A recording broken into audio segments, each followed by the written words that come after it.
ពេជ្រសម្បត្តិមួយរយៈចុងក្រោយហ្នឹងមិនអាចមើលស្រាគាត់ទេដល់យើងគិតថាគាត់ចេះតែមកច្រកចេះតែដៃចេះតែអីប៉ុន្តែកីឡាករច្រើនច្រកគឺសន្លប់បោះពេជ្រសម្បត្តិច្រើនណាស់ទាំងកីឡាករក្បាច់កីឡាករបុកចូលមកគឺមិនអាចឆ្លងផុតពេជ្រសម្បត្តិបានទេអញ្ចឹងពេជ្រសម្បត្តិអាចនឹងជួបហានិភ័យនៅថ្ងៃទី28ខែមិថុនានេះដោយសារតែពេជ្រសម្បត្តិទទួលការប្រកួតកាលពីថ្ងៃទី14ខែមិថុនាពេជ្រសម្បត្តិចាយកម្លាំងរៀងធ្ងន់ធ្ងរអាចនឹងមានរបួសខ្លះបន្ទាប់ពីប្រកួតជាមួយកីឡាករ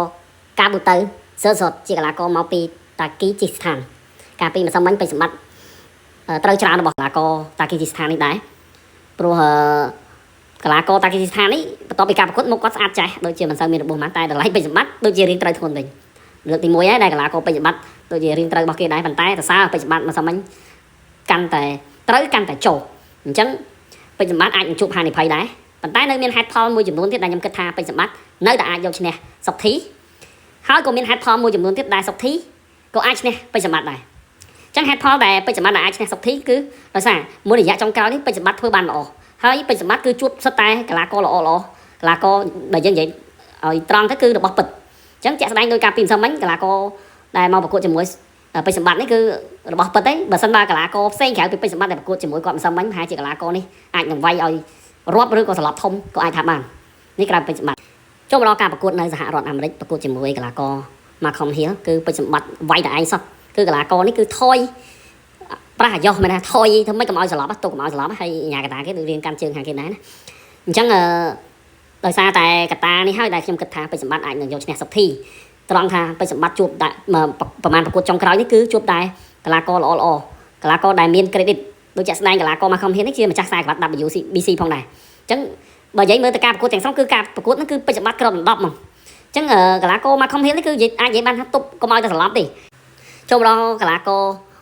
មួយទៀតដែលប្រកួតនៅសហរដ្ឋអាមេរិកដែរគឺកីឡាករ Edgar ដែលមានសញ្ជាតិដើមជាកីឡាករជនជាតិមេស៊ីកូគឺប្រកួតជាមួយពេជ្រសម្បត្តិវាយស្លាប់ទឹកពីរកីឡាកររូបនេះក៏ចាត់ទុកថាជាកីឡាករល្អដែរដោយសារគេធ្លាប់ប្រកួតជាមួយនឹងកីឡាកររត់ថាំងក៏ស្លាប់ទឹកពីរដែរតែមកជួបពេជ្រសម្បត្តិស្លាប់ទឹកពីរដូចគ្នាតែពេជ្រសម្បត្តិប្រើកង់ធំអញ្ចឹង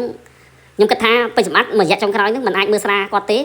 ដល់យើងគិតថាគាត់ចេះតែមកច្រកចេះតែដៃចេះតែអីប៉ុន្តែកីឡាករច្រើនច្រកគឺស្លាប់បោះពេជ្រសម្បត្តិច្រើនណាស់ទាំងកីឡាករក្បាច់កីឡាករបុកចូលមកគឺមិនអាចឆ្លងផុតពេជ្រសម្បត្តិបានទេ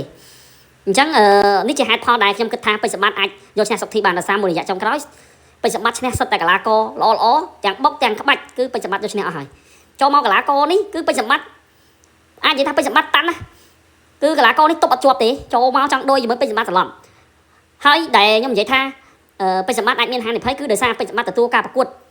មុនពេលជួបសុកធីដោយសារសុកធីសង្ងំតែវឹកហាត់ទេដើម្បីត្រៀមជួបសម្បត្តិអញ្ចឹងអាចនិយាយថាភាពតាន់នឹងស៊ូអាចថាសុកធីមិនប្រហែលពេជ្រសម្បត្តិទេប៉ុន្តែក៏អាចនឹងចាត់ទុកថា70%ដល់ពេជ្រសម្បត្តិដែរអញ្ចឹងបើសុកធីមានស៊ូហើយនឹងតាន់វាយតាមបច្ចេកទេសរបស់គាត់ពេជ្រសម្បត្តិអាចនឹងពិបាកអាចនឹងមិនអាចយកឈ្នះសុកធីបានអញ្ចឹងនេះជាហេតុផលមួយចំនួនដែលខ្ញុំគិតថាពេជ្រសម្បត្តិក៏អាចឈ្នះសុកធីហើយសុកធីក៏អាចឈ្នះពេជ្រសម្បត្តិដែរដោយយោងលើកត្តាមួយចំនួនដែលខ្ញុំបានលើកឡើងពីខាងដើមអញ្ចឹងខ្ញុំសង្ឃឹមថានៅថ្ងៃទី28ខែមិថុនាខាងមុខនេះពេជ្រសម្បត្តិនិងសុកធីនឹងប្រកួតអស់ពីសមត្ថភាពហើយពុំមានការតវ៉ាក្រោយចប់ការប្រកួតបាទនេះគ្រាន់តែជារបស់ខ្ញុំទេបាទសូមអរគុណ